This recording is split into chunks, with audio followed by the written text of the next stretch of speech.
Hi, my name is Cheney, and I'm a homeschooling mom to 3 kids ages 12, 5, and 1.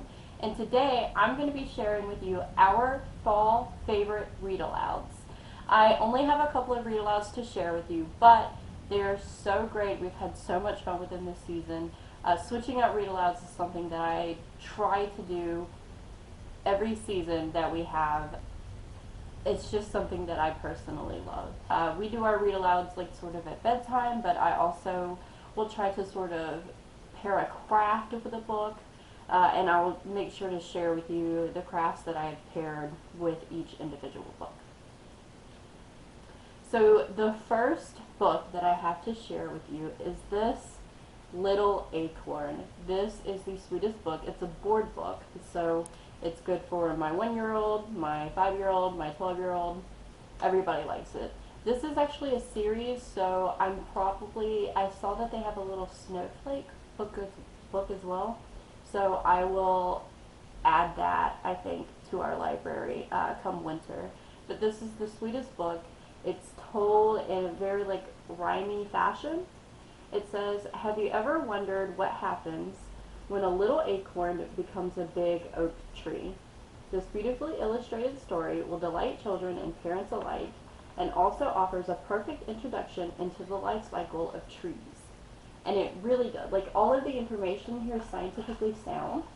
So, it's good science information for my 12-year-old. My 5-year-old enjoys the rhyming read aloud, and my 1-year-old will actually sort of point to the words and pretend like she's reading. So for this book, a good thing to pair with it is at the back of it here, it has an oak tree life cycle. I'm not sure if you can see that. And it's sort of, the whole point of the story is the life cycle of an acorn. So you can pair a worksheet here where they're cut and pasting maybe the different stages of the life cycle, or they're drawing it. It could be more of a crafty thing. I'm trying to think if I don't know of any printouts, but I'm sure there's something that you can find if you just Google oak tree life cycle. There will be something out there.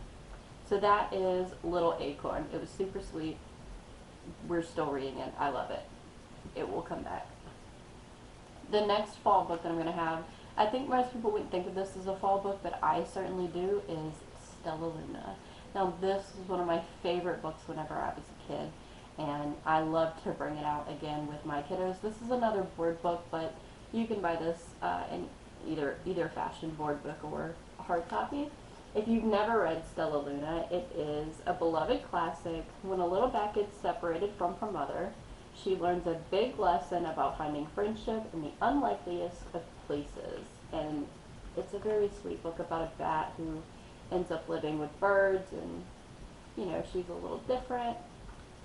The craft that I pair with this book is coffee filter bats. If you would like a sort of tutorial on how to do those, let me know and I can show you, but they're a very simple craft. I actually recently did a read aloud and craft with not a co-op, but a group of homeschooling friends that we have. So that is Stellaluna.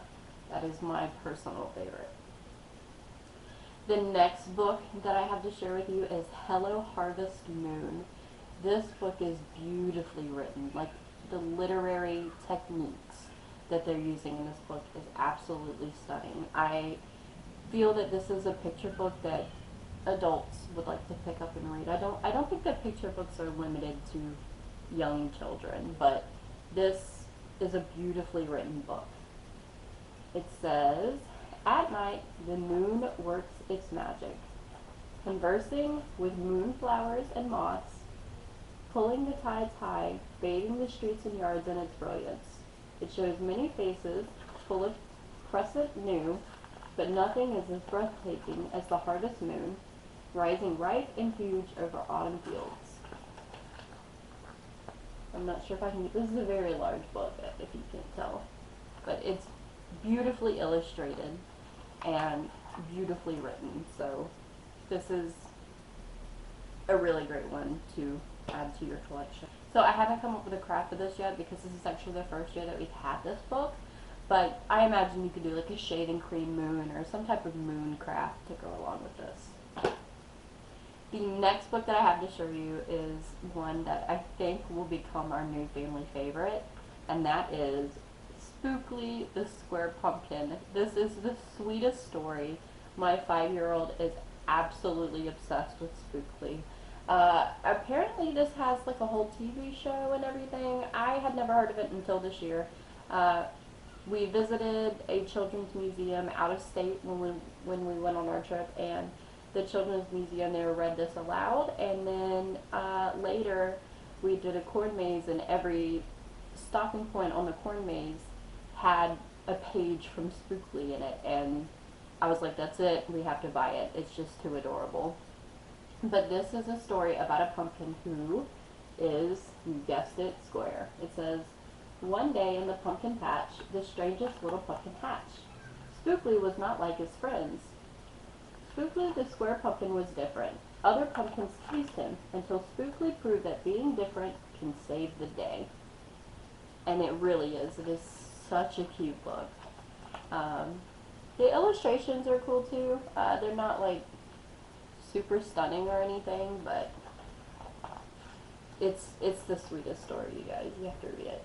So the craft that I paired with this was I literally just gave the kids, because ultimately they end up with a garden variety, a variety of different shapes and colors of pumpkins. So I gave them googly eyes and construction paper and allowed them to create their own variety of pumpkins, and it was really sweet. So Spookly the Square Pumpkin for the win. Last but not least, I am sharing packs. Now, I don't know if I would consider this more of like a fall book. I don't know, it's in the woods. It doesn't really have a specific season in the book, but it feels fall to me. But this is truly the sweetest book. I have read this book aloud for this season. We read one chapter a night until we finished it, and it was a hit. It deals with some heavier topics in a palatable way for children. It deals with anxiety and PTSD, among other things. It's a story about friendship. So I'll read the back. I'm sorry. Pax and Peter have been inseparable ever since Peter rescued him as a kid. But one day the unimaginable happens. Peter's dad enlists in the military and makes him return the fox to the wild. At his grandfather's house, 300 miles away from home, Peter knows he isn't where he should be, with Pax.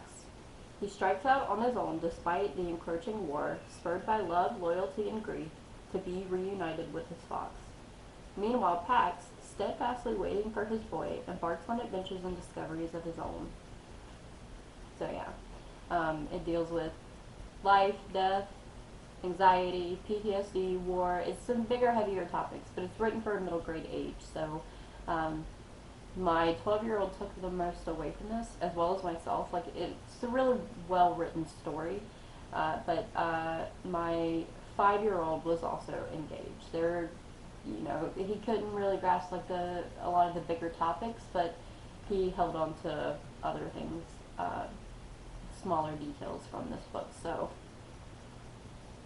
highly recommend. It doesn't necessarily have to be fall for you to read this, but it feels fall to me, and I thoroughly enjoyed this book. My children thoroughly enjoyed this book. So if you're looking for a thicker chapter read aloud for the fall, Pax for the win.